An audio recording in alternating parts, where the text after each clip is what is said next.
Hi everyone, Paikoff here, and I just wanted to give this quick little tutorial video on how to calculate the surface area for the remaining shapes that are going to be covered. And those shapes are a rectangular pyramid, a triangular pyramid, and a triangular prism.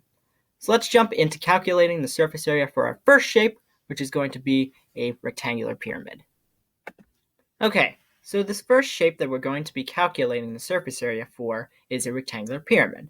And the way that we're going to do that is by multiplying 1/2, or 0.5, times the base times the slant height. Then we're going to multiply that answer by 4 because a rectangular pyramid has 4 sides. Next, we're going to add that answer to the base squared. And then finally, we're going to add up the sides in order to figure out the total surface area. And that is how to calculate the surface area for a rectangular pyramid.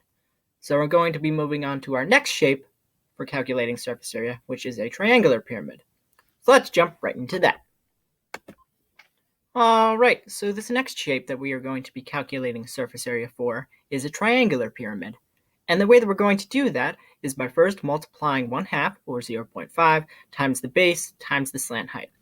Then we're going to multiply that answer times 3 because a triangular pyramid has 3 sides. Next, we're going to multiply 1/2, or 0.5 again, times the base's height, and then multiply that times the slant height of the base. And then finally, we're going to add up the sides to figure out the total surface area of the triangular pyramid. And that is how to calculate the surface area for a triangular pyramid. So we're going to be moving on to our final shape for calculating surface area, which is a triangular prism. So let's jump right into that.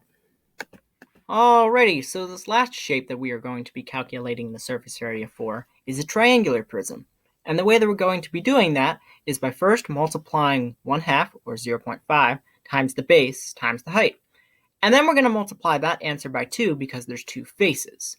Next, we're going to multiply the slant height times the length and also multiply by 2 because there's 2 faces there as well. Then we're going to multiply the length times the base, and we only need to do that once because there's only one base. And then finally, we're going to add up all the sides to figure out the total surface area for the triangular prism. And that is how to calculate the surface area for a triangular prism.